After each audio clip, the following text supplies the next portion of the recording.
இந்திய சினிமாவில் போன வருடம் பார்த்தீங்கன்னா மிகப்பெரிய பட்ஜெட் படங்களே தோல்வி அடைஞ்சாலும் கம்மியான பொருள் செலவுல எடுக்கப்பட்ட சில படங்கள் பல மடங்கு லாபத்தை கொடுத்த ஹிஸ்டரி இந்த 2025க்கு தான் இருக்கு.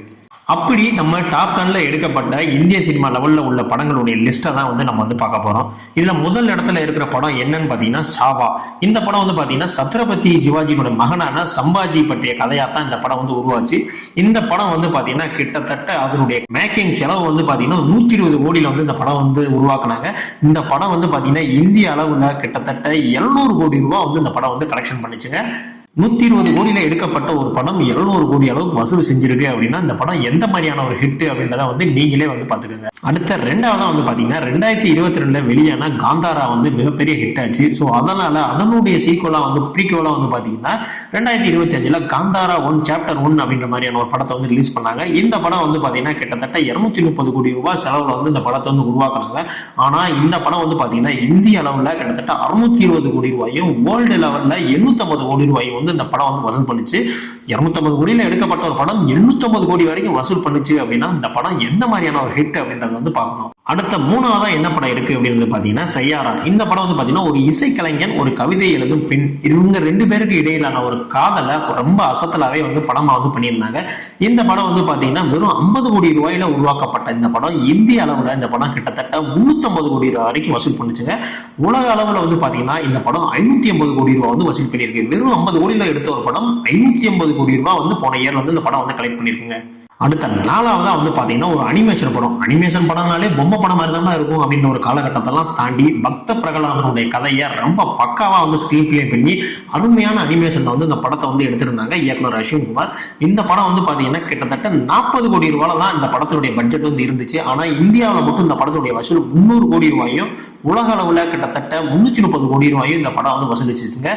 இந்த படத்துக்கு அப்புறம் இனிமேல் அனிமேஷன் படங்கள் அதிகமா வரும் அப்படின்ற மாதிரியான எதிர்பார்ப்பு இப்ப அனைவருக்குமே வந்துருச்சு. அடுத்த அஞ்சாவதா பாத்தீங்கன்னா நம்ம பிரதீப் ரங்கநாதன் அவர்களுடைய படம் தாங்க டிராகன். இந்த படம் பாத்தீங்கன்னா 100 கோடிக்கு மேல இந்த படம் கலெக்ஷன் பண்ணிச்சு.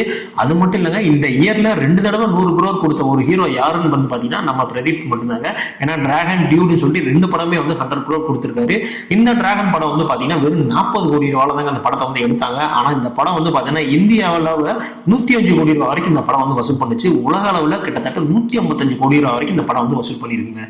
அடுத்த ஆறாவதா பாத்தீங்கன்னா உண்டா லவ் தல்முலா என பலவிதமான படங்களை கொடுத்த நம்ம ஹாலித் ரஹ்மான் இயக்கத்துல வெளிவந்த படம் தான் ஆலப்புழா ஜிம்கானா. இந்த படம் பாத்தீங்கன்னா இளைஞர்களுடைய வாழ்க்கையில கூட அந்த பாக்ஸிங் இருக்குல்ல, ஸோ அதை கற்றுக்கொள்வது மாதிரியான ஒரு சுச்சுவேஷன்ல அவங்க என்னெல்லாம் பண்றாங்க அப்படின்ற மாதிரி ஒரு படத்தை உருவாக்கியிருந்தாங்க. இந்த படம் பாத்தீங்கன்னா வெறும் 12 கோடி ரூபாய் தான் அந்த படத்தையே எடுத்திருந்தாங்க. ஆனா இந்த படம் பாத்தீங்கன்னா இந்திய அளவுல 50 கோடி ரூபாய் வரைக்கும் இந்த படம் கலெக்ஷன் பண்ணிச்சு. அது மட்டும் இல்ல வேர்ல்டு வைடா பாத்தீங்கன்னா கிட்டத்தட்ட 71 கோடி ரூபாய் வரைக்கும் இந்த படம் கலெக்ஷன் பண்ணிடுச்சுங்க. அடுத்த ஏழாவது படம் என்னன்னு பாத்தீங்கன்னா டூரிஸ்ட் ஃபேமிலி. இந்த படம் பாத்தீங்கன்னா 2025ல ரிலீஸ் ஆன மோஸ்ட் அண்டர் ரேட்டட் ஃபிலிம்ல இந்த படம் தான் இருக்கு. இந்த படத்தினுடைய ஓவரால் பொருட்செலவே பாத்தீங்கன்னா கிட்டத்தட்ட 7 கோடி ரூபாய் மட்டும்தான். ஆனா இந்த படம் இந்திய அளவுல 73 கோடி ரூபாயும் வேர்ல்டு வைடா 90 கோடி ரூபாயும் இந்த படம் வசூல் பண்ணிச்சுங்க. 7 கோடி ரூபாய்க்கு எடுத்த படம் 90 கோடி ரூபாய்க்கு எடுத்திருக்கு. இதெல்லாம் எத்தனை மடங்கு லாபம்னே சொல்ல முடியாது. அந்த அளவுக்கு ஒரு தரமான படங்க இது, தரமான கலெக்ஷனும் கூட. அடுத்த எட்டாவதா பாத்தீங்கன்னா கன்னடத்துல காந்தாரான்ற மாதிரியான ஹை பட்ஜெட் படங்கள் வந்தாலும் இந்த மாதிரி ஷூ ஃப்ரம் ஷோ அப்படின்ற மாதிரி ஒரு சின்ன பட்ஜெட்ல ஒரு பேய் படம் மாதிரியான ஒரு கான்செப்ட்ல ஒரு மிகப்பெரிய ஒரு தீண்டாமை விஷயத்தை, அதாவது ஒரு குழந்தைகள் மேல நடத்தப்படுகிற அந்த பாலியல் கொடுமை விஷயத்த ஒரு காமெடி கலந்து இந்த படத்துல கூறியிருந்தாங்க. இந்த படம் பாத்தீங்கன்னா வெறும் 5.5 கோடியில உருவான இந்த படம் இந்திய அளவுல 92 கோடி ரூபாய் வசூல் பண்ணிச்சு. வேர்ல்டு வைடா பாத்தீங்கன்னா 100 கோடி ரூபாய் வரைக்கும் இந்த படம் வசூல் பண்ணிருக்குங்க.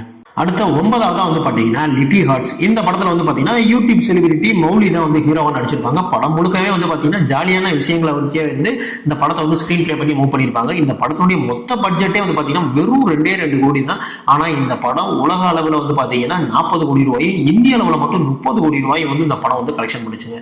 முதல் இடத்துல இருக்கக்கூடிய படம் ஒரு குஜராத்தி படம் அப்படின்னா உங்களால் நம்ப முடியுமா? ஆமாங்க, இந்த படம் பாத்தீங்கன்னா லாலோ கிருஷ்ணா சதா சகாயத்தே அப்படின்ற மாதிரியான ஒரு டைட்டில் ரிலீஸ் ஆயிருக்கு.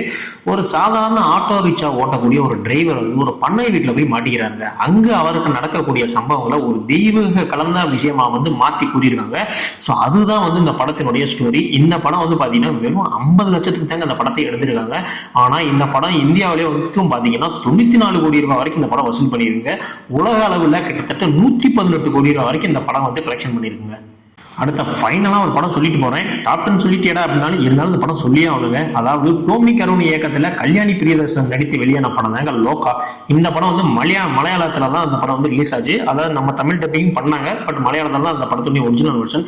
இந்த படம் வந்து பார்த்தாலும் எப்படி கணக்கு போட்டு பார்த்தாலும் இந்த படத்தினுடைய பட்ஜெட் ஒரு 30 கோடி ரூபா தாங்க. ஆனால் அந்த படம் இந்திய அளவில் 189 கோடி ரூபாயும், வேர்ல்டு வைடாக கிட்டத்தட்ட 300 கோடி ரூபாயும் இந்த படம் வந்து கலெக்ஷன் ஆச்சுங்க.